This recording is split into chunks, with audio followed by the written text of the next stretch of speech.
19 tips sponsored by Deck Soap. 1. Practice social distancing. 2. Wear your mask when leaving the house. 3.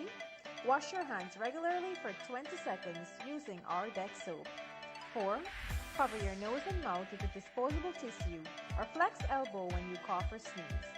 Choose Deck Soap for that extra cleanliness. Deck Soap is affordable and available nationwide.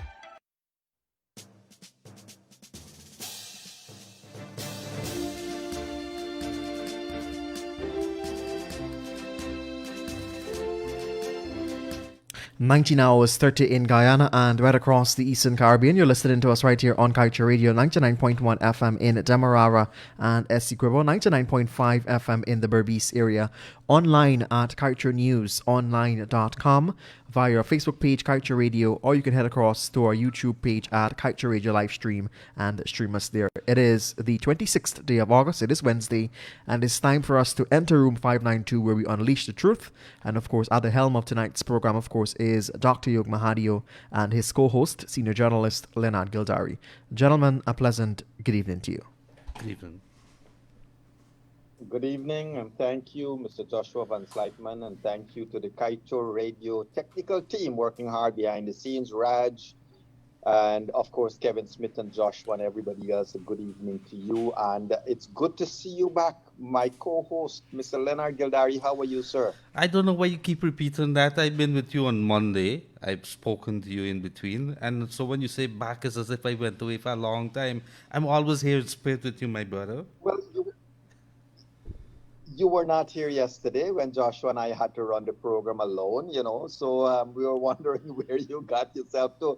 But, to get on with it, They had a program yesterday. How has Wake Up Guyana been going? I mean, don't worry, we'll talk about it offline. How has our callers and viewers have been relating on Wake Up Guyana? What's the latest happening there, my friend? Very good, I must tell you that for a brand new show and in the absence of yourself, I think we have, Guyanese people are very warm, Yog, and I must tell you, over the last 5 months, I fell in love with my people all over again. And there is a lot of, there are many issues that people, that is very dear to people's heart. Issues like NIS, their pensions, old age pensions, the services that is coming from the people. So it is something we're learning. I think there's a big area that is open there that people want somebody to talk to them. Somebody could probably advise them, and I think this is where the show is. Just like my mouth. Right. Well, great. And I saw Freddie's very interesting article today talking about that call. Remember, you and I, viewers and listeners might remember that you and I on radio, we spoke about that call from Mike Pompeo, that supposedly secret call. But I see we are joined by our guest for tonight, and let me welcome attorney at law and, of course, GECOM commissioner, former minister, Miss Bibi Shadick, to room 592. Ma'am, welcome to our program. How are you tonight?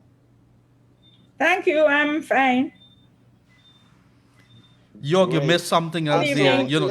She's a teacher. Gentlemen. Yeah, she's a teacher Leonard, too. You're hearing me? Yes, I'm hearing you very, very clear, and I'm a little in fear. To you all. I'm a little in Good fear. evening to whoever your listeners are. Thank you.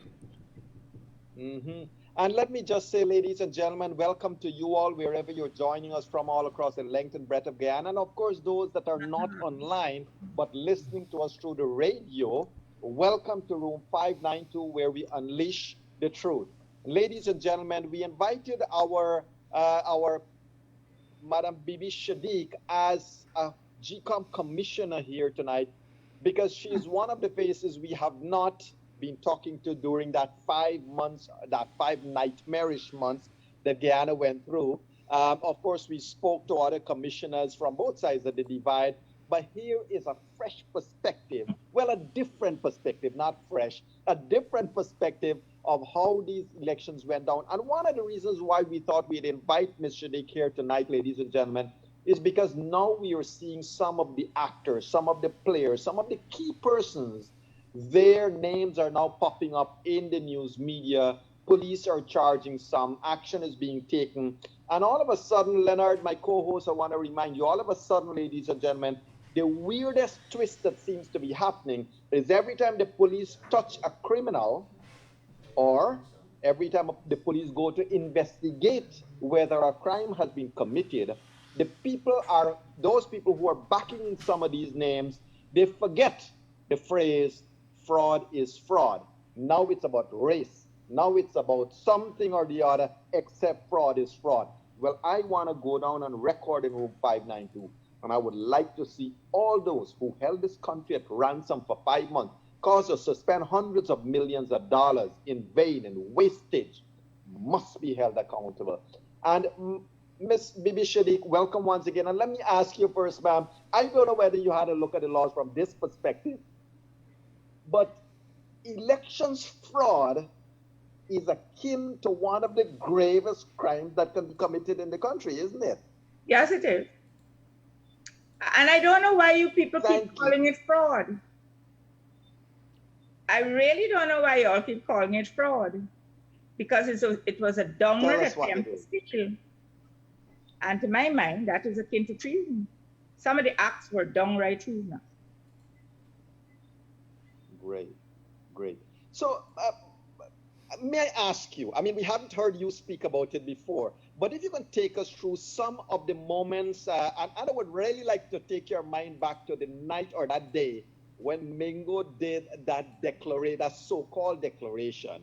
I think you guys were in a meeting at the commission, and based on what we have heard, the Canadian High Commission and others might have come tapping at the door or telling you that this man is making a declaration. If you could take us back to then, and what would have been going through your mind, both as an individual as well as a commissioner, and of course, can't ignore the fact that you are an attorney at law. If you can take us back through some of those steps, what went through your mind and what was your reaction? Well, actually, the drama didn't start on the 4th. That you're talking about, that incident, is the 4th of March. The drama didn't start then. The drama started on the 3rd, on the morning after the election, because that night they had started to do the evaluation, and then they were suddenly tired, and then they would continue, and then Mingo ostensibly got sick, and I stood up and saw them fetching down and that kind of thing, and you know, people were milling around and asking questions, and they were all this, and so that was the drama. And then when Mingo did come back on that morning, and then he started to read from this spreadsheet.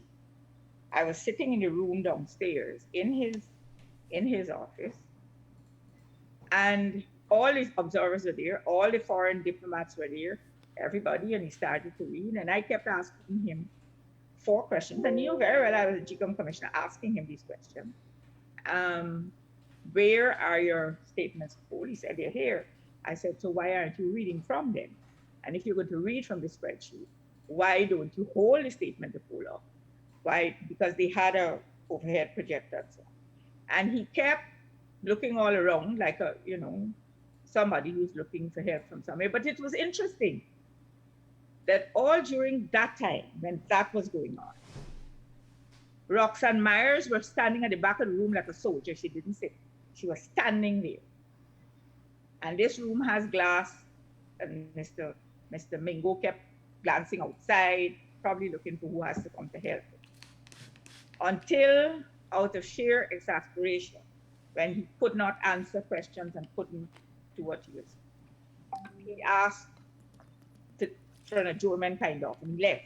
And then he returned with the CEO, and he returned with the chairman. And then they had this sort of discussion.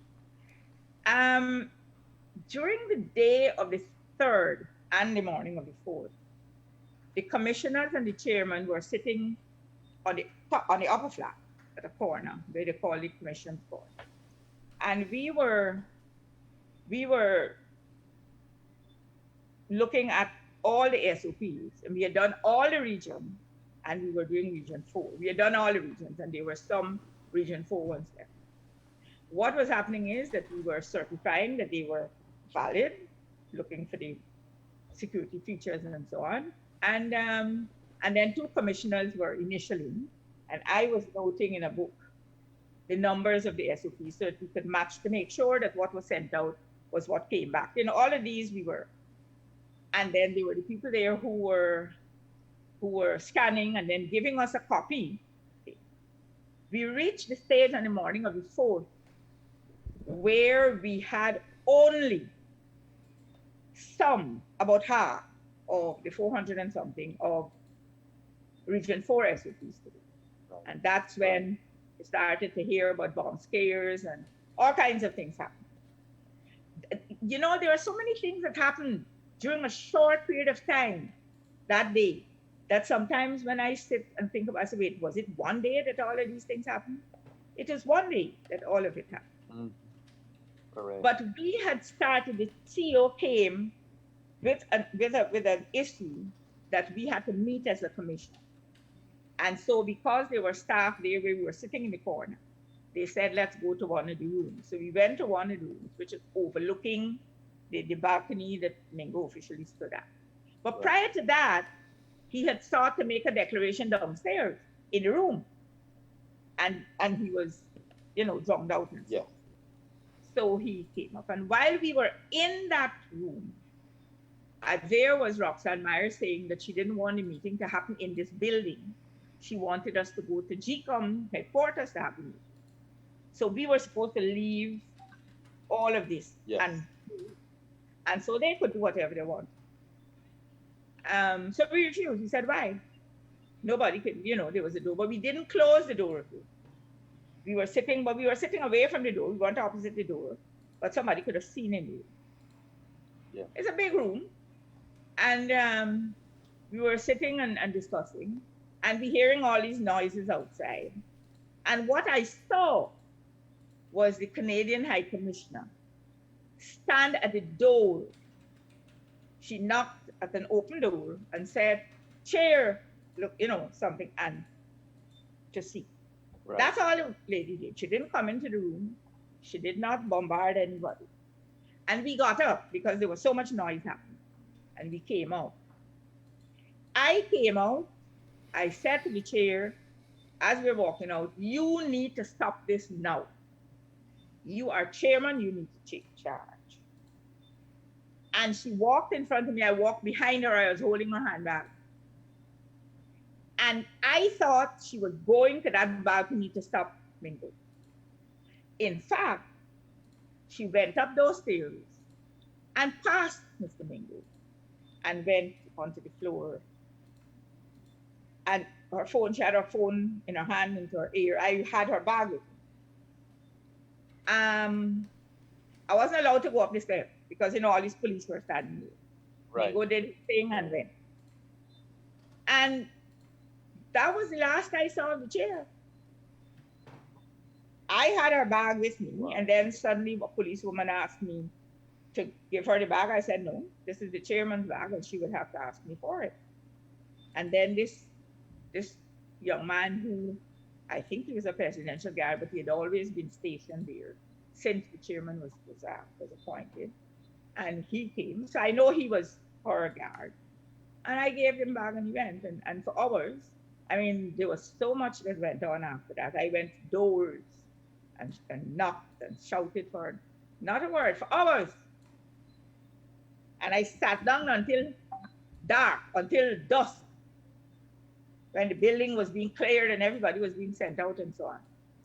And I saw her come down and walk. That was to my mind an infamous thing. But yes. Mr. Mingo made that declaration. And nobody seemed to have said anything. But then the court intervened. And yes. So Mingo, that had to be set aside. And so then on the 13th, he went and he continued his thing. He started to do it at Ashman's, but then the CEO and whatever they did, and they made a decision. But you see, elections management have to do with the chief elections officer. Right. The elections commission are policy makers. and Elections Commission only look at, the thing. So we're not supposed to get into the day-to-day and the minute-to-minute and so on. But we did. We were forced to do certain things. Well, pardon me. I was going to ask you that because after the court, after Madam Roxanne George said that, look, you got to go and you got to comply with 84.1 and 84.2, and there's no other way around it. You got to comply. And at that stage, I would have thought, we would have thought, you were the expertise in the room. We from the outside, we would have thought at that stage, it opened the door for the chairman and the commission to be assertive and say, this is what the court wants, get it done. But part of that is what happened in that room when we said the court said you are to do this. And the court, this was the 13th morning after the court had ruled. The court said you are to do this. We were all in the room now and waiting for him to do what the court asked. And I was reading from the court judgment and that you are supposed to, and said, yes, he was there. He knows what the court said. So I said, yes. So continued to do it. And he still kept doing this thing. And what he was doing was, as the number he was reading out, somebody was typing it and it was going up on a screen. But that wasn't the SOP. So he wasn't doing what it said. Of course. So there was another thing happening. And then that's when the chairman came and said they would, whatever. Right. And that's when they repaired to Kingston. But Ms. Shadick, at that stage, if we from the outsider's perspective, if we accept that, okay, the commission is a separate entity from the secretariat, and you ought not to interfere with the data. But at that stage, one would expect at the very least that the CEO owns and takes responsibility for everything, isn't it?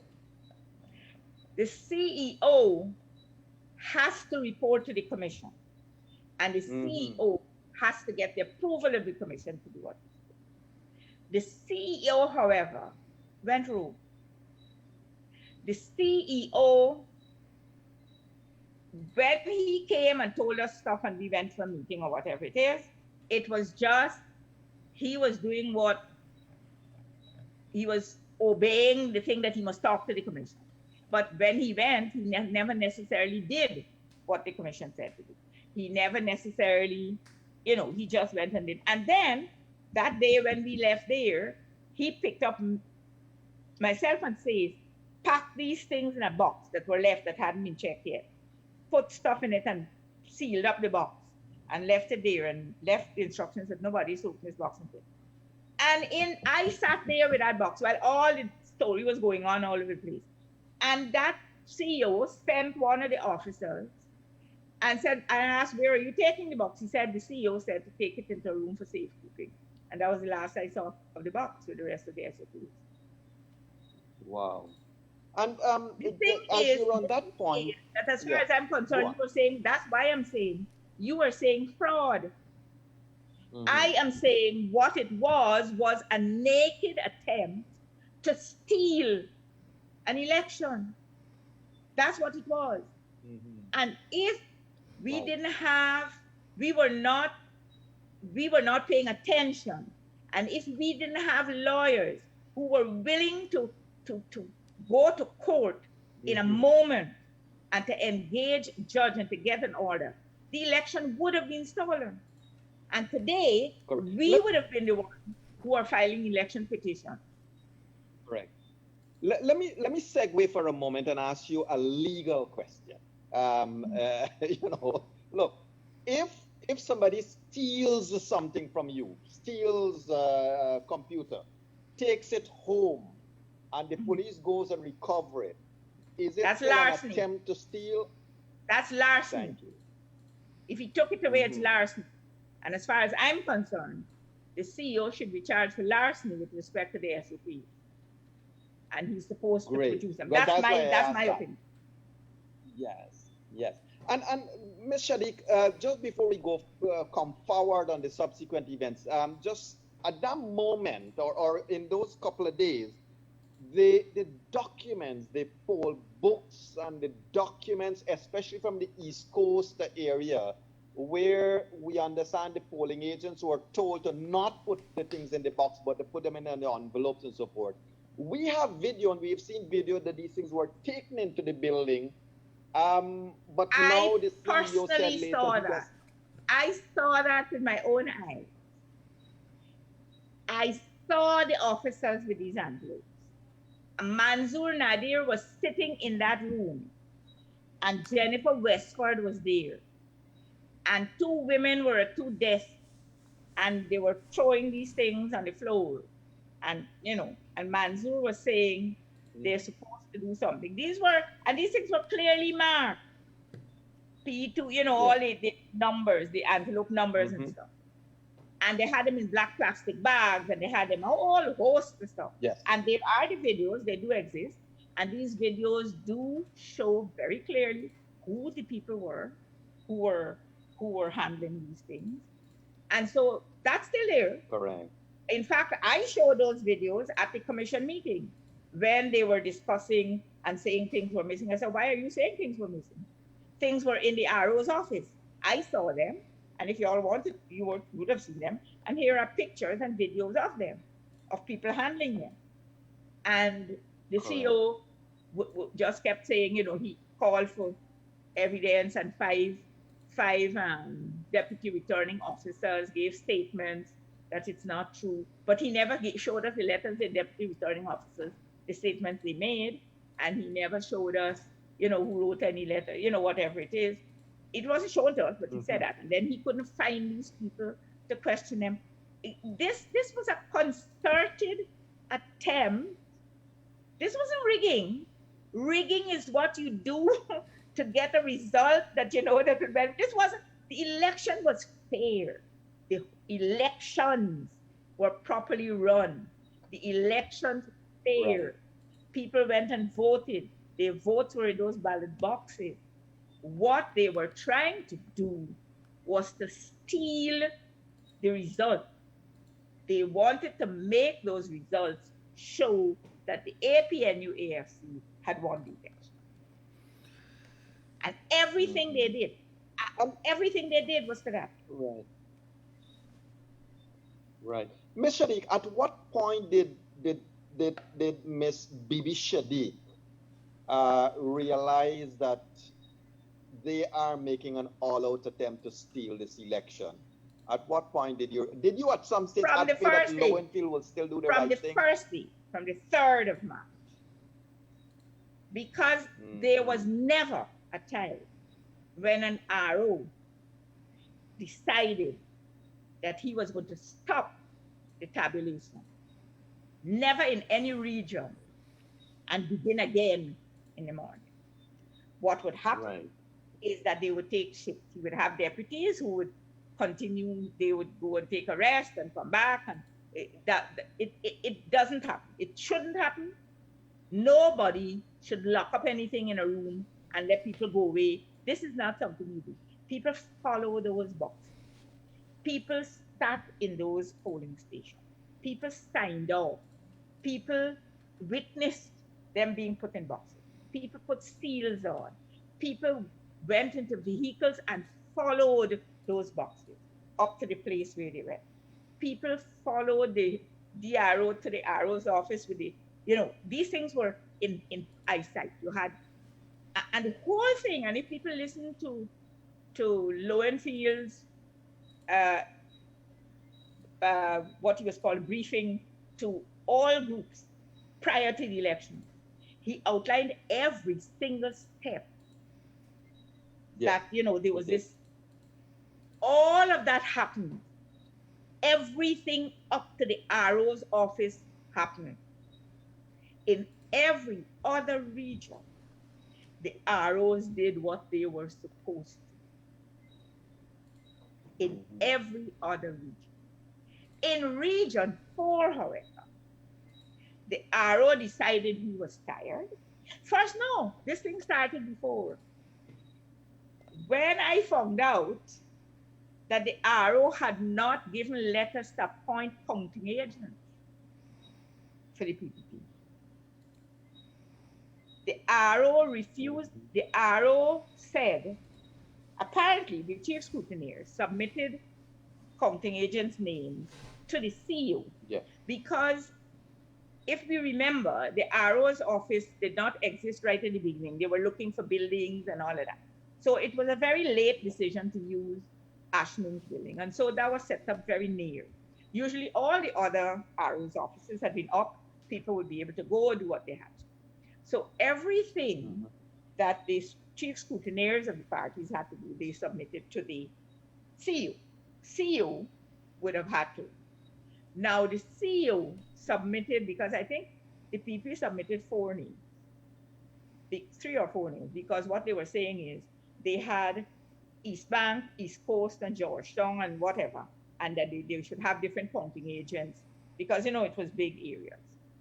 The RO never issued the letter to appoint them, never gave the badges for them, even though he was spoken to. Right. And his excuse after the fact was that he didn't appoint them because they were only entitled to 1 counting agent. But if they were only entitled to 1, why didn't you contact them and tell them you're entitled to 1 and appoint 1? Exactly. But none was appointed. So when the time came to make the request for recount, which request was made, he didn't tell, because it's supposed to be, the request has to be made by a counting agent, and because he hadn't appointed any. So this whole plot started before election day, but that was that was Mingo, right, and whatever he was doing, and I don't think he was doing it on his own. I'm going to say here, in Room 590 on national television, that Mr. Mingo does not have the mental acuity and capacity to pull off the heist of an election in Guyana on his lonesome. Mr. Mingo, the follower of that, I'm sure. I don't know who his leaders are. I have suspicion. Right. I have suspicion. I don't know who his leaders are. But he doesn't have that capacity.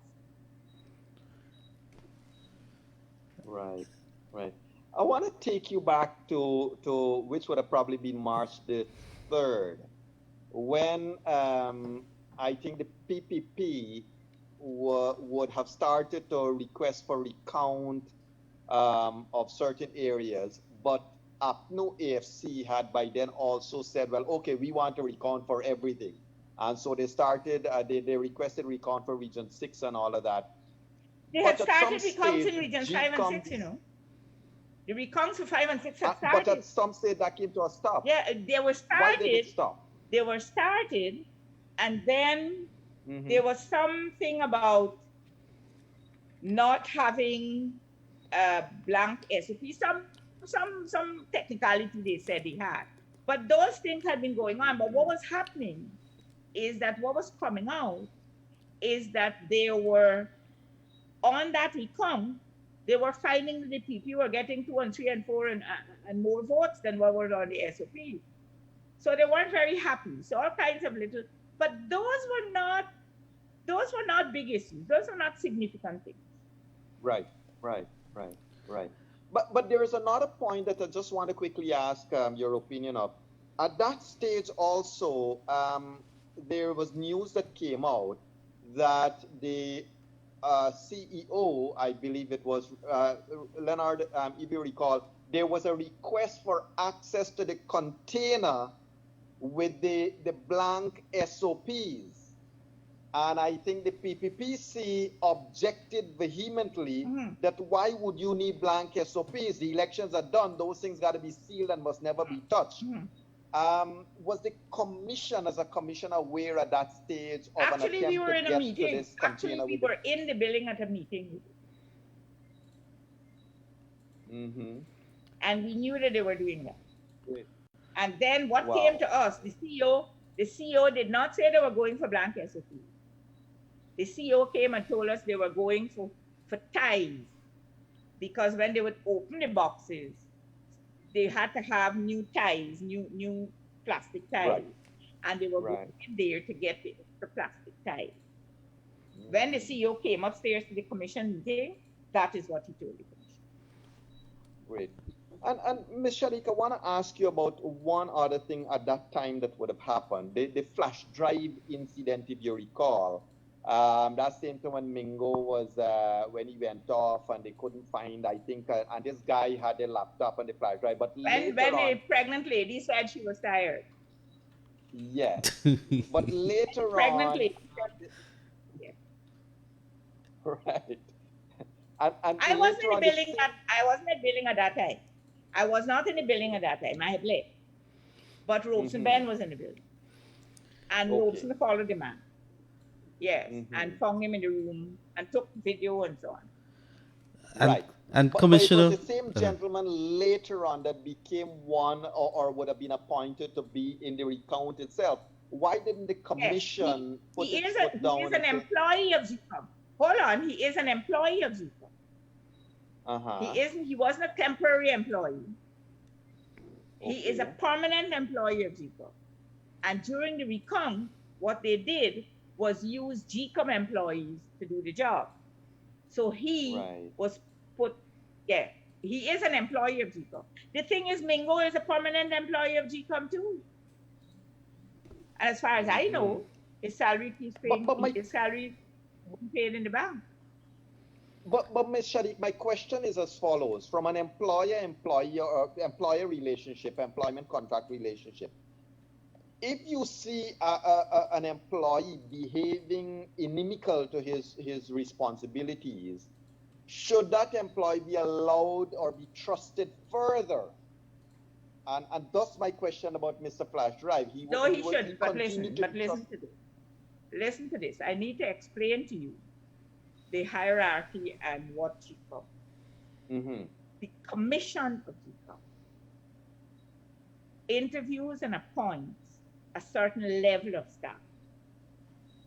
The CEO, the DCO, those high-level managers. All the other employees, like Mingo and the one with his flash drive and all of them, are employed by the Secretariat. Because GECOM has over 300 employees. The commission doesn't employ all of those. The commission only employs what they term the yellow men. The senior, the top level, logistics officer, whatever. The others, we employ the IT manager, but we don't employ the other staff below that. That has to be done. That's how it was when I went to GECOM in 2015 September, and that's how it is. Right. So we can say that we observed this. But the thing is, if Lowenfield and his committee, his management, they have a management committee, they have a committee that meets, that thing. Right. If they meet and they say there is no proof that this man committed any wrong, because what he was in the arrows thing, he had a computer belonging to GECOM, he was doing work that had to do with the arrow, whatever. So they will not see that as any infraction. I'll tell you another thing. After the Ashman's billing fiasco, we went to the commission and I said,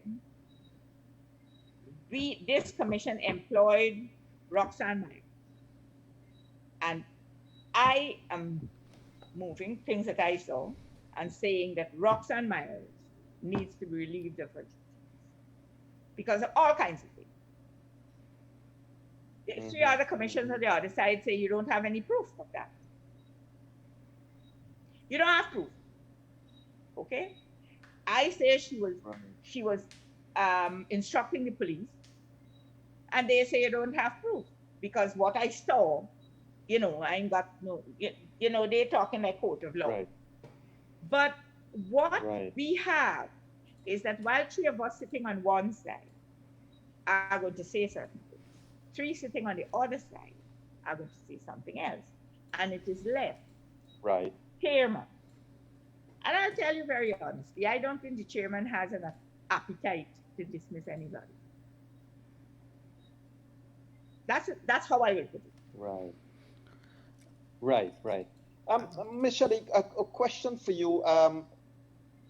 while I understand what you have said, that is that the commission is a separate entity from the secretariat, and you don't get involved in the day-to-day. Guyanese would have It's seen supervisory. We can ask questions, but we have to be guided by what is brought. Right. Well, two things. One is that Guyanese would have seen Steve Sursvalley on the floor, getting involved, talking to the media, and he was a very energetic, a very different. Well, we have a chairman who doesn't do that. We have a chairman who doesn't do that. So on that note, so it seems like. Go ahead, Leonard. My apologies here. Commissioner, I want to ask you that back in the first couple of days, let's say the first 5 days. I can't hear Leonard properly. My apologies. Your volume is low, Leonard. Could you raise the volume, please? Yes.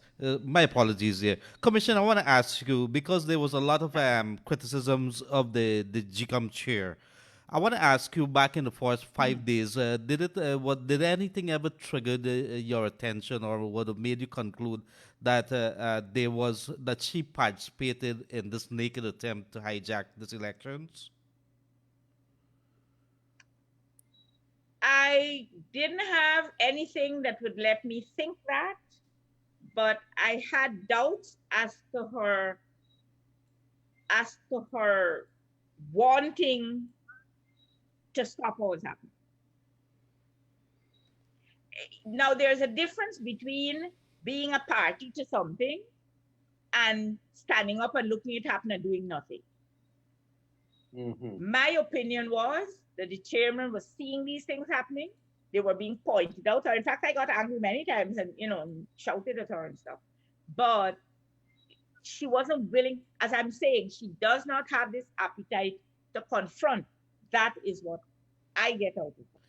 Could one make a conclusion? At no time, and I will say very clearly, at no time has the chairman of GECOM, the Honorable Retired Justice Claudette Singh, at no time has she violated laws. Which brings me to another question. There is inaction. Which brings me to there another is inaction. question. There is stepping aside. There is there is showing sympathy. There is all that. But there is no breaking of the law. She does not violate the law. How would you respond to statements that persons would have said that there were many opportunities that she could have used, like the time between the court decisions that were delivered at the various levels of the court system, that she could have stepped in and says, let us bring an end to it. What would be some of your comments to some of the criticisms? Could have, and I agree with that. I myself was very impatient, and I myself used to get irritated, and I myself used to use some very bad language, to tell the truth, in commissioner meetings.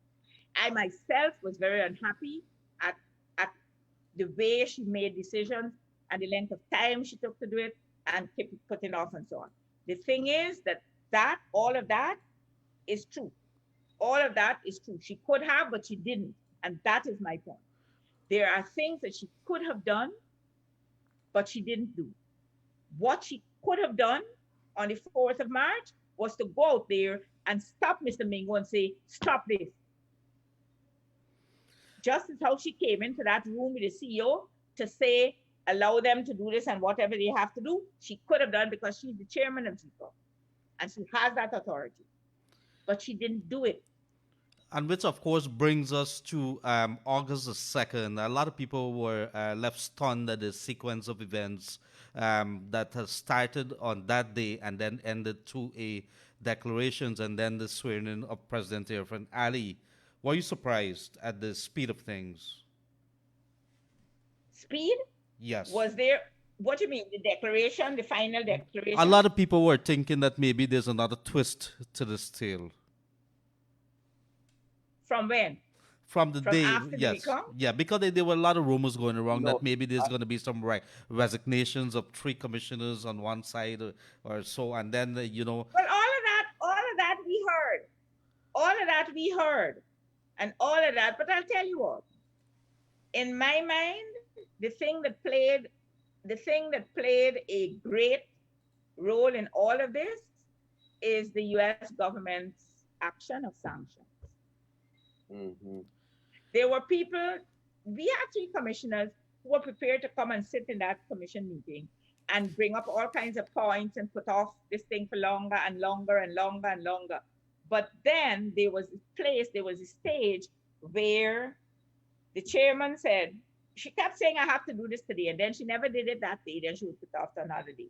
And I always used to say, well, like, we are going to sit here forever, because that, that's the feeling I was getting. And things could have been done faster. They weren't done. But during that couple of days, what happened that stunned people was that the whole thing happened in one day and they didn't expect it to have happened by accident. Yeah. Yes. Indeed.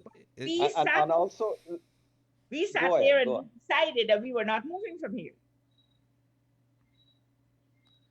But did something happen? I mean, what I'm really trying to get at, because something happened, Gregory. Something happened, but that's not for me to say on national television.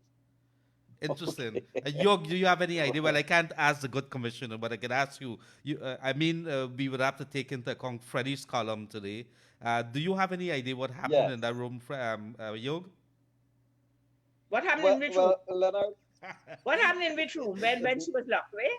No. We're talking about August the 2nd. He's talking about August 1st, and he's talking about July 31st and August 2nd, at the end of the court case, and the sudden decision to move on and have a declaration. The sudden decision only happened on the 2nd. It didn't happen before that. Correct. And what happened on the 2nd? I know what happened, but that's not something I'm to say in national television. Well, then I have a question to ask you, good commissioner. What a lot of persons want to know why Claimant Mingo, Kate Lowenfield, still on the job. Is the commissioner still live? The GECOM commission, is it still live? Actually, I think as we speak, I think the government has to replace one commissioner because Commissioner Ben resigned and I think very quickly now they're going to have a replacement. And so very quickly now the commission will have to meet, because with all that is happening, I think the police have been asking for documents, for all kinds of stuff. And I think the commission will have to meet. But I'm hoping that this replacement happens very quickly. The commission has not met. And I think more particularly, they did not meet because there were so many death threats. After that, chairman, excuse me, after that, I'll call you back.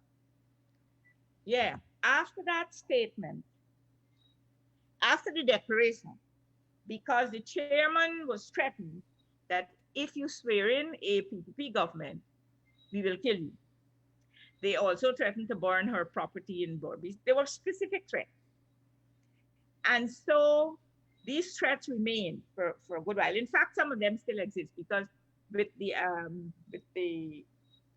arrest of Mingo and so on, you got some more things that are happening. But the chairman has been into the office. She has been into the office. She was there for this week, I think 2 or 3 days already. She was there today. And I think 3 of the commissioners, the 3 opposition commissioners now, went in to ask her what was going on. So I don't know, but we have not been called for a meeting. In fact, I speak to the chairman almost every day, and just to find out what is going on. But there is no meeting called yet. But I think very soon we'll have to meet because there are things that have to be discussed and done. You could go on, and because one of the questions I think Leonard, that lingers. Yeah. Yes. One of the questions that lingers is, of course, Leonard, Keith Lowenfield's eventual preparation of a report that complies with the chairman's directive, which everybody thought he would never comply. And so there was that turning point, I think. 4 different sets of numbers to the commission. Correct. And I have said in no uncertain terms that Mr. Lowenfield needs to be relieved of his duty. Would that be an item on the agenda for the next meeting? That is one of the first things we will discuss. Okay. Yes. Great. So in terms of Lowenfield and Mingo, they're both employees on the permanent thing. Uh, No, no, can you no. now? Both are contract people, but they are permanent GECOM staff. They're not permanent establishment. Okay. Lowenfield is on a 3-year contract. You know, they got these 3 contractual employees. Yes. In fact, all of GECOM staff are contractual. We don't have any permanent establishment like public servant people here. Right. But Lowenfield's contract is every 3 years. And Mingo, I don't know what the length of their contract is, but he's employed as a registration officer at Fort Wellington. And I know I'm sorry to bring this up at this stage, but you know, Leonard and I had a look at some of the numbers on Mr. Mingo's 1.7 million salary per month.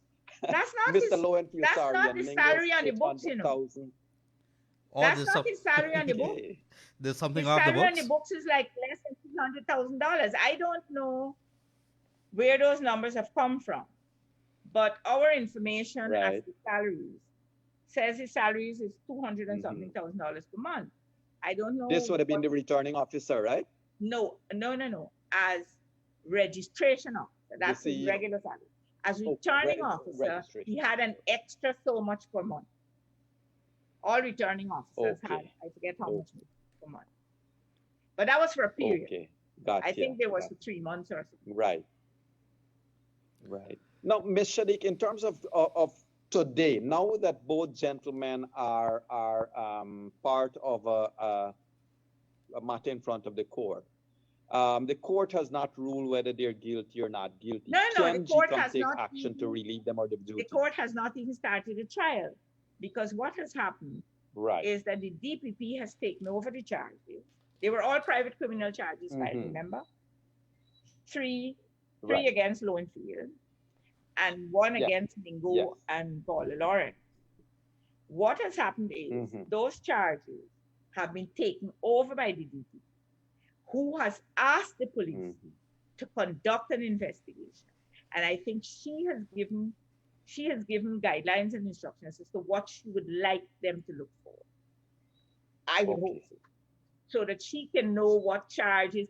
It might not be the same charges or the only charges that they're facing, because she may find a need to file additional charges. She may find a need to amend the charges. We don't know that. That's the reason why they're doing this. And I'll tell you what, the investigation has only now started, because those are not the only people that they have. They have this thing so Ms. Shadick, was bigger than those people. So Ms. Shadick, the question here then, can they be relieved of their duties? And if you don't, wouldn't they be now in a position where they could interfere whatever evidence might be gathered against them? Anybody who is employed can be relieved of their duties. They can be relieved of their duties for cause, legally. Now, in the case of Lowenfield, who is employed by the commission itself, the 7-member commission. The 7-member commission can give him a letter of termination, can say a month's notice, because contracts are standard, a month's notice and terminate him. And if Lowenfield feels aggrieved, then Lowenfield has a right, like every other citizen, to challenge his termination in a court of law. And a court of law can only award damages, but cannot tell the commission, you have to employ the man. No court can tell you, Yog, that you have an employee and you dismiss the man. He goes to court and they say you were wrong, but they can't tell you to re-employ him. They will say you have to pay him so much as termination, whatever. So at the end of that process, the thing is that I feel very strongly that a lot of these people have to be taken out of the system. It's like a nest of that has been built that needs to be dismantled. There are good people there. Ms. Shadick, pre-March 2nd, pre-March 3rd, 2020, did you get an inkling that the people within the Secretariat might be capable of what eventually happened? I knew that from the day I went to GECOM, which was in September 2015. And from the date of the no confidence motion, when Lowenfield did what was the truth and went up there and said, we can have the elections in 3 months. And the PRO said the same thing. And then after that, the tune changed. And then there was all these machinations about house-to-house registration and bloated lists. And Lowenfield went to the High Court and is on video saying, bloated list, I don't know about that. I never told anybody. You know, the thing is that Lowenfield goes to that commission and he says all the right things. But Lowenfield goes and he does the other. And that has been my complaint from day one. We make decisions here, and those decisions are not carried out. And then you get all kinds of excuses as to why. And hence my saying, I knew things were wrong from the day I went to GECOM. So the tail wagged the dog. Commissioner. I wanted to raise this point, Yog, and if I may, Commissioner, the tail wagged the dog. Going forward, how does, let's assume that you remain there, that you remain a commissioner there. There's gonna have to be a lot of changes, I presume. There will have to be. There will have to be. There will have to be, and there will have to be changes even before the next local government election. And I want to bring you back to that particular day when the chief elections officer was sitting in the room, and then he claimed that there's a death threat, and he bolted from the room. What were some of your thoughts with him being an employee under the direction? He was not sitting? He wasn't sitting in the room. No. He was in that room, and a decision was taken that after all the arguments, that he would be asked to make his report based on the recount figures. And so the chairman adjourned the meeting briefly to go and write him, because we said give it to him in writing. She went to her office to get the letter typed, instructing him to prepare his report using the recount results. While that letter was being typed, before she could have come out of it, that is when he was outside. The meeting wasn't in session. We were sitting in the room, but we were waiting it had been adjourned. But why did the commission always deflect in terms of giving him 48 hours and those fantastic Again, long I periods say of time? it was not the commission that was deflecting. You need to understand, and I keep telling you this. 3 people are sitting here and taking one position. 3 people are sitting there and taking a completely different position. The chairman, who has a casting vote and who has a strange habit of saying, I rule. I've listened to submissions because she was a judge. Because we are all making our arguments and she's supposed to listen to them and then make her casting vote. Because it's 3-3. She comes and she says, I rule. And I would always have to tell the scribe, please record the chairman's ruling as her vote, because that's what it is. Decisions are not made by the commission, by ruling. It is made by a vote and a majority vote. So, that was, because that's the legal and statutory thing that has to happen. But so it comes down to the chairman. And if the chairman gives them some more time, I mean, we can be angry. In fact, every one of those commission meetings, I used to come out angry. And so, but that's what it is. You belong to a body and the decision has not been made. And so it can be implemented. Are you going to Right. go back as So, commissioner? If I'm going back as commissioner, Yes. well, I am still a commissioner. I haven't resigned. I will no longer be a That's right. commissioner when I resign. I don't know when that will be. It could be tomorrow. I'm not sure. But I still am a commissioner. Yeah. Great. Commissioner, with regards to the sanctions, did you have the feeling when the sanctions were first announced that the the house of cards might now tumble? That it might not tumble? Were you surprised? No, were you surprised that they still held on, even though the sanctions were the first announcement of sanctions? Were you surprised No, I that wasn't, because notwithstanding knowing the that? people who they were dealing with, the people didn't believe. The people, after the Okay. sanctions were announced, they didn't believe. Because you see, this group of people, now this is not me as a commissioner, this is me as a politician. The people who were there egging and holding on were people who really believed that the United States and these other people were their friends, because you know what? They helped to put them there in 2003. Yes. They were getting that support. What they didn't understand is that the people let us come here, but they didn't tell us to come here and steal. So they thought that if you're a friend of mine, you're going to be a friend of mine, never mind what I do. And the thing is that always used to get me, because I'm this kind of person. I'm always amazed, never mind people do this all the time, that there are people who will deliberately look at you. They've just hit you in the face and they're telling you that it was for your good. We are ruled, we have done so much good for this country. We dismissed all 10,000 people, but it's because Guyana needed that to happen, that we have made lives better for people, that we have, that kind of thing. And I always say to myself, why are you amazed? This is what the people do. They lie. But being a person who doesn't lie myself, I don't really expect people to lie all the time. But I don't think they believe. The thing is, if your parent tells you something, you don't think they're going to go through it. You think, oh, they're bluffing. So they still thought it was a bluff. Right.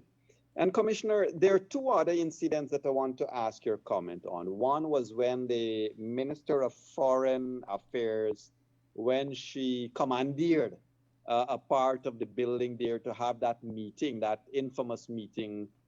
What's your comment and what's your reflection of that incident? That was a day I was ashamed to be a Guyanese person and to be recognized as such. The thing is that I don't know how they put that, and I'm going to say woman, I don't know how they put her as a Minister of Foreign Affairs, a diplomatic, to head a diplomatic ministry. Oh, for God's sake, you need to have people who could use diplomacy to do what you do. This was not, this lady is no diplomat. And I think there were too many people who were telling her what to do. Right. She was told to go there and do that. Correct. And then she got a phone call and she said, okay, I'm leaving now. And then she just walked out. You could have seen like she's a puppet. She was told to do this. She did it and she doesn't have an apology to offer because she doesn't even understand what she did. I don't think she fully appreciates the damage she did to Guyana's image. Right. And instrumental in that was that the person who took that phone to her was actually the deputy CEO. Roxanne Myers. I don't call her DCO. I don't think she's DCO. I keep calling her Roxanne Myers. The thing is that that lady was the puppet master. That lady, and I'm telling you, from the day she was put there as the DCO of GECOM, she was put there for this reason. Right. That she failed is not for want of her trying. Correct. Now, She Vincent puppet master. Alexander, He one was of controlling yeah, the police. She was controlling the whole thing. right. So another one was, of course, Vincent Alexander would have been in room 592, and he would have made certain assertions. One was to say that the Canadian High Commission lied, that she barged into the room, to use his words. And two was that, he was the one that would have stopped fraud by Gokul Budu sometime in the past.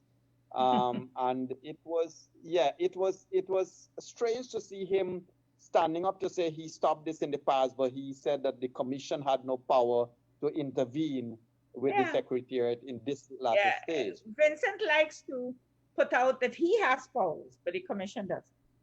And I'm saying here, Vincent lied. That lady never barged into any room. She knocked on the door. I said that when I started. She knocked on that door. She said, Madam Chair. And that was it. And she went away. She didn't stay there. She didn't stand up. She turned away. We came out. And Vincent is the one who wrote a long treatise to say why we should have a non-result and why we should nullify the elections and why we should have new elections. And he held on to that all the time. Right. And Vincent is the one who goes in there pontificating as if he's a lawyer. Because I think he said he did an LLM somewhere. I'm not sure. But Vincent would like to think, but there is a thing there that I've always looked at. He and Roxanne Myers are particularly close. So like, whatever it is passes, they sit near to each other at commission meetings because she attends. And she didn't even attend the commission meeting. The CEO should attend. She would only attend if the CEO is not there. But she sits there, she's there all the time because, and when I say she's puppet master, I think she was pulling the CEO strings as well. The CEO was pulling the CEO. was frequently in attendance of the meetings. That's interesting. Roxanne Myers was frequently at this. Every meeting. Whoa. He was never absent. Okay. Commissioner, in terms of the commissioners, your fellow commissioners, and the chairman, in terms of let us say security for the chairman and vehicle for the chairman and vehicle and security for the CEO, is it a commission decision or is there some protocol that you follow to have? For vehicles to be assigned to vehicles? For vehicles to be assigned? Yes. I think the chair makes a request for which what the chair wants to go in or drive. I don't think this chairman was particularly happy at climbing into a high vehicle in the first place. And secondly, those things don't have anything to do, don't come to the commission for decision. I mean, the purchase of a vehicle would come to us as spending. And if this is a vehicle for the chairman, we don't object. Because, like the chairman of the commission is a constitutional officer who is a powerful person. GECOM is the chairman can request who she wants as her secretary. She can request guard. She can request which vehicle she wants. She can request who to drive her. That kind of thing. She has a choice. Mm-hmm. It's like ministers going into an office, they choose their private. Yeah. Understood. Commissioner, I want to ask you about the SOPs. Was there any decision that was made by the commission to not release SOPs? No. There was never any such decision. In fact, we made a specific request for the SOPs to be produced on. And what happened? I know that the chairman told us she wrote the CEO and we never saw it. I don't understand that. So, pardon me there. Because you see what the CEO keeps saying. The devil can quote scriptures to suit himself. What the CEO keeps saying, and the law does say, when the presiding officer prepares these things, one of the SOPs is put in an envelope for the CEO. One is put in an envelope for the RO. One is given to each of the agents. Okay? So the agents, being the parties, will get it. The party agent, polling agents. The one goes to the DCO. When the DCO comes and collects the ballot boxes, he collects the envelope for the CEO, but the presiding officer has to go with him because the presiding officer is supposed to deliver by law the SOP to the CEO. But like in the case of Georgetown, when a presiding officer is coming from way up the Demerara River, physically it's not possible. So the RO, the DRO, the deputy returning officer, who collects the ballot box and transports, will bring that to the CEO. The CEO claims that all that come to him are his property. I have reminded him they are the property of the commission. They are given to you because of your position, but they are the property of the commission. But the CEO, it's like when the RO, when we sat with him, he said, those are my CEO, my SOP. And the CEO says, those are my SOP. But he's a creature of the commission, of his employer. They all are. That is why I'm saying they have disobeyed so many laws that it isn't funny. Did the chairman... So would those SOPs ever see the light of day? Would those SOPs ever see the light of day? I sincerely hope so, because I think the police are going to be instructed to go and search and get them. But to come back I think the police have issued a request to be given. Commissioner, to come back to this whole thing here, I'm trying to, because we're trying to get some answers here. You were getting some sides of the story, and I don't think we were very clear. If I have answers, I'll give you. But, I know, but I'm going to ask. So here you have a commission that has 6 commissioners and the chairperson, and we're talking to a creature of that commission.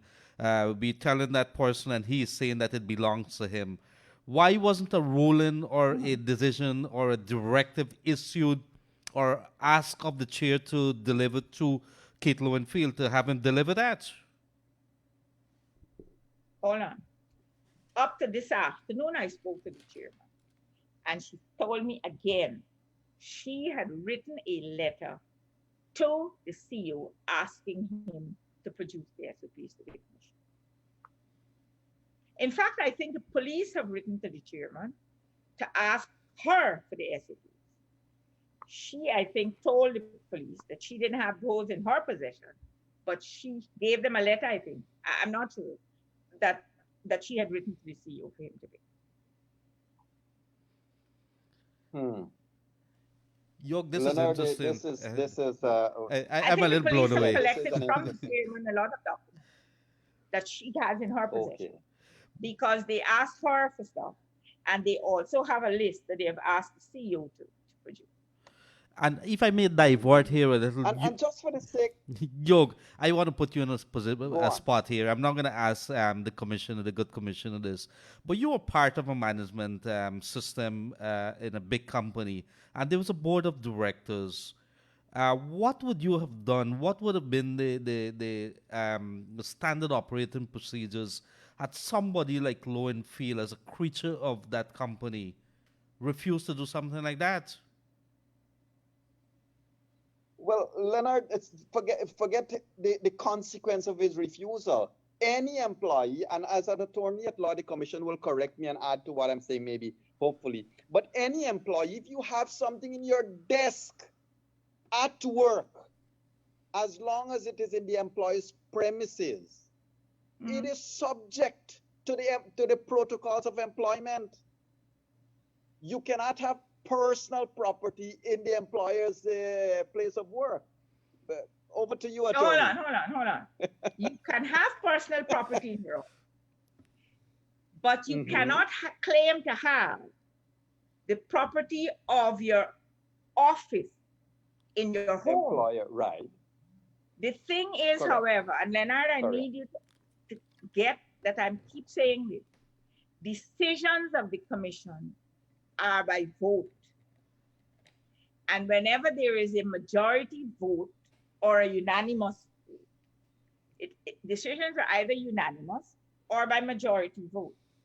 Now, if there is a majority vote, whatever is decided gets done. But you have to have a majority vote. To sanction Lowenfield, to dismiss Lowenfield, to do whatever has to be done, has to be by a vote of the commission. Now, I know for a fact that the 3 commissioners who are on the other side will not vote to do anything to Lowenfield. Because in fact, when we are asking questions of the CEO, people like one of them are saying, you don't have to answer that. You don't have to answer that. You know, you could see that they're trying to control him. Yes. The thing is that Correct. for that to happen, the position we are taking has to be supported by the chairman's vote. That is when there is a majority. And I said very early on, I do not think the chairman has an appetite to dismiss anybody. I hope that changes. I hope when we go back now, that position will change. Interesting. It's how fast the tailors wag the dog. The declaration, the purported declaration of Mingo that was signed by There are 2. Miss There Lawrence. are 2 of them. One by Miss Lawrence and one with Carl Joseph.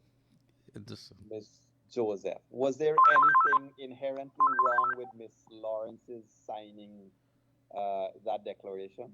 Yes, of course, because the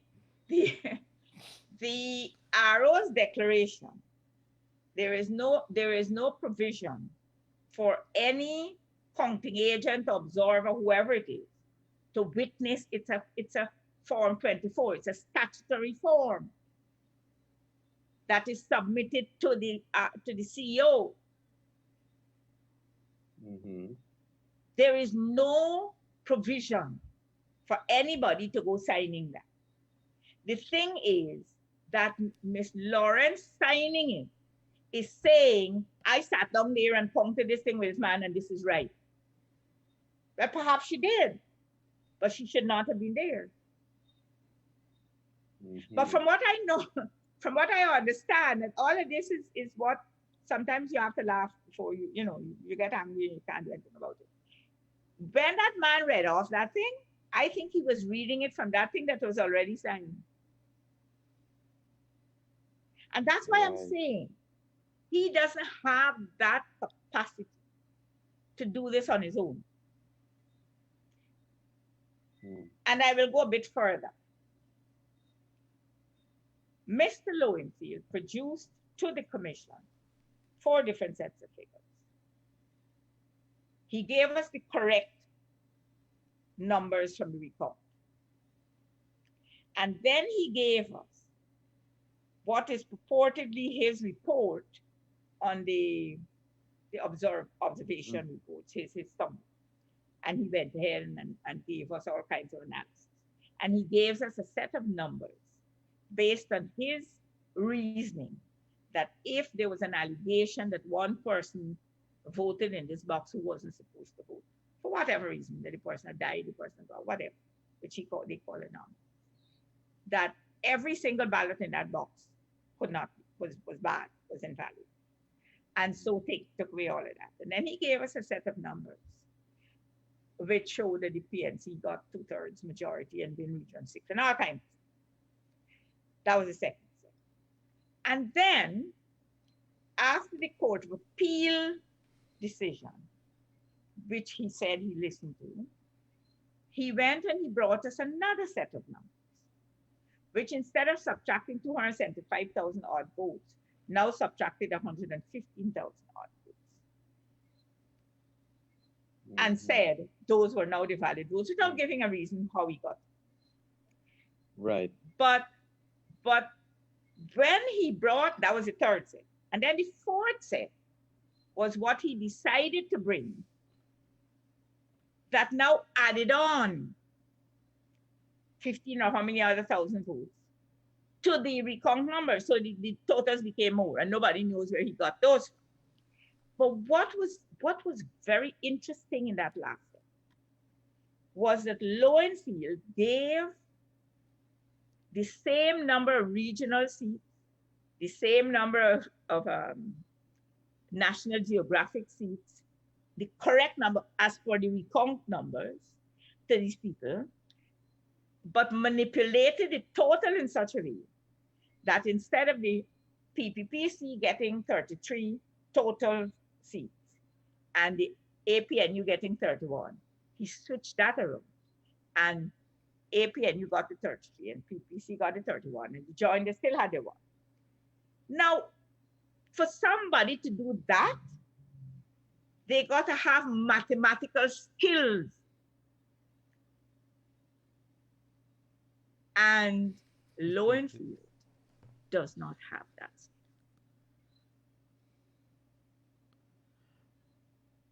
That is not something, and that thing was done in such a short while. It didn't take him weeks, it took him 2 days or something. That was not Lowenfield's calculation. The thing is, and that's why I'm saying, holding Lowenfield and Mingo and Miss Marshall and Miss Duncan and the one is Marshall, Miller, and one named February, and so on. Holding that's the people, the real architects of this treasonous act. And right. not these people. But They unfortunately, yeah, they unfortunately, yes, indeed. You want to call some But names? unfortunately, I mean, it would be a matter of the direct manipulation, right? Because if they're the ones that directly manipulated the numbers and presented the fraudulent numbers to you, yeah, but no, they are the actors. They did what, and of course they have to be held accountable. Yeah, they have to be held accountable, and I'm going to hold them accountable. right. But as a thinker, I have been a teacher for years. I've been a maths teacher for years. I look at students, dull ones, bright ones, you know, and you can say, oh yeah, this is not your thing. Somebody wrote it for you. Right. I don't know who did, and I can't go find that person. But I can tell you it's not your work. But you put it in, so therefore you wouldn't be punished for it. You know, that Right. kind of. Of course. Of course. Commissioner, as a two things. One is, as a commissioner, would you have been in the seat as a commissioner when Lowenfield and Myers were employed as CEO and DCEO? And secondly, as a politician, take off your commissioner's cap, as a politician, do you think that Granger was fully aware of all the machinations and this rig? I think Granger engineered it all. But that aside. Okay. Lowenfield was appointed CEO before I arrived here. This was Dr. Suraj Valley's doing. Okay, yeah. Dr. Suraj Valley had a young man by the name of Vishnu Prasad, who was first employed as his PRO and then served as a training officer and then served as DCO. When Dr. Suraj Valley resigned, and there was a period when there was no chairman, so there was no commission meeting. There are several people whose contracts came to an end, not Lowenfield. Lowenfield's contract had been, and so Lowenfield's contract was coming to an end later on. But Vishnu Prasad's contract has come to an end, and some others, 4, I think, of the managers. So when Patterson was infamously employed, we had to advertise, and we had interviews. We interviewed for a legal officer, you know, other things, IT manager, and those went well. The We had four or how many other commissioners interviewing, scoring, and then aggregating and getting averages. And the person with the highest ranking was normally recommended, and the commission accepted and offered the position to. When it came to the legal officer interview, that Saturday morning, we were holding an interview, and the chairman came. Patterson came to sit in at the interview. What I understood later was he had this preference for who he wanted as a legal officer. And apparently, the other commissioners were prepped. And so, in order to get a high average, if you give a high number, even though the person does not. And so the legal officer who was appointed was the one that Patterson wanted. So that's all right. So that's it. Now the DCU, Vishnu Prasad, applied. We advised him to, because his contract had come to an end, and so you had to get so vacancy was there. And he was interviewed. Roxanne Myers was interviewed too, and several other people. Scores were a thing and rank, and Vishnu Prasad had the highest rank. So that is where now the interviewing committee decided that they were not going to recommend Vishnu Prasad. And that is when Alexander started to slander and so on Vishnu Prasad, to say that when he was first appointed, he didn't have a degree and he was lying and he cheated and talk all these things. And that's the reason why that judge awarded damages against him. But he started that. And he never stopped. So when we went to now report to the whole commission the results of the interview and the thing, now the commission would have to make a decision, because some of us are recommending that this is the scoring and this is the man. And the other side, the other two on the other side, there were two from them, two from us on the thing. The other two are saying no, they don't agree that he is not qualified, this thing. And then they started to look for transcripts as who got more A's on master's degree and which university and stuff. And I mean, somebody might get an A and somebody might get a B, but the B was on election-related matters and the A was on English language, for God's sake. So, the whole thing was different. But nevertheless, the chairman took 2 weeks or whatever it is, and then he came back and he said his decision was that Vishnu Prasad was shady and he whatever. And so Roxanne Myers. So that was a decision. And it wasn't made by Patterson by himself. He had to be advised who he must appoint. This thing, you got to understand, it forces the third work. Correct. Well, we did say, I must tell you this, both Leonard and I, we did say on radio and television that, can we imagine if Patterson was still the chairman, if the court, CCJ, didn't rule the way it did? What would have been Guyana's shape today? Of course. Yeah, well, Commissioner, Leonard, you want to go? No, I was about to ask her the same thing. Maybe you want to hazard a guess. Yeah, if the good commissioner would have hazarded a guess if Mr. Patterson would have been there. And I think we know what the answer would be here. But tonight has been a very good night, a good history lesson from a maths teacher. And it has been. And I want to ask you a question. What are your thoughts as a maths teacher of 31 greater than 33? And I'm not saying 32 here. I made that public all about on Facebook. I taught people that when you wanted to find half of something, when you wanted to think, you add 1 and divide by 2. So you add 1 to 65, divide by 2, you get 33. That's the majority. But I don't know anything about half, men and half. And I taught maths for 35 years.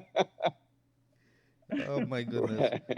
But this has been explosive. It's been a pleasure to have you here. Here is my final question for you, if you don't mind, Commissioner.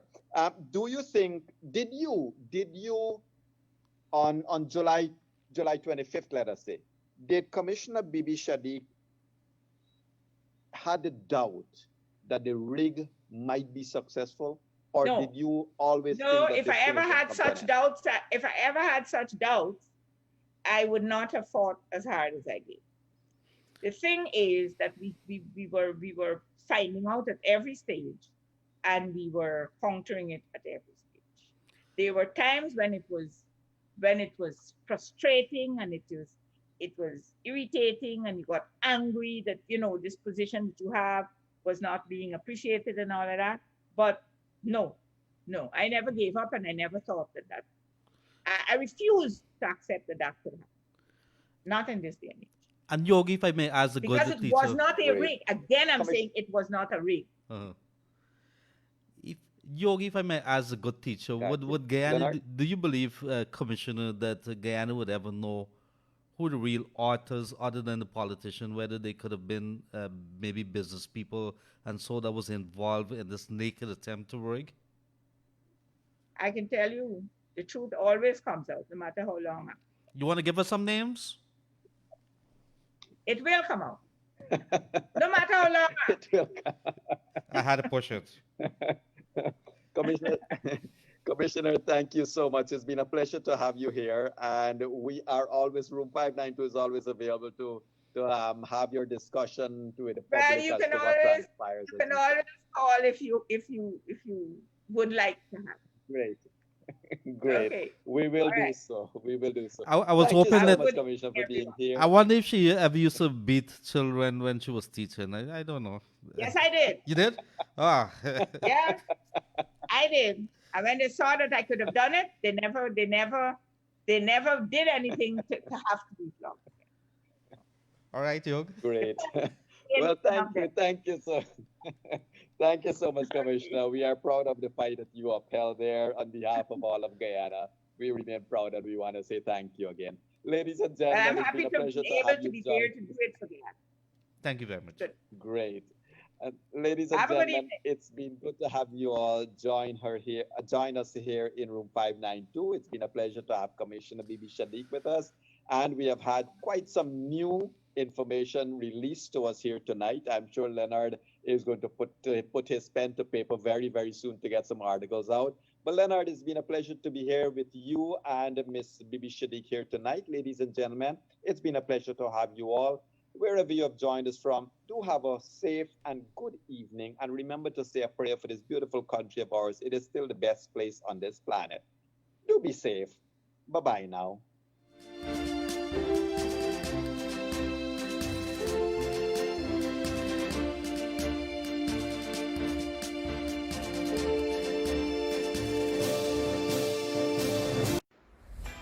COVID-19 tips sponsored by Deck Soap. 1. Practice social distancing. 2. Wear your mask when leaving the house. 3.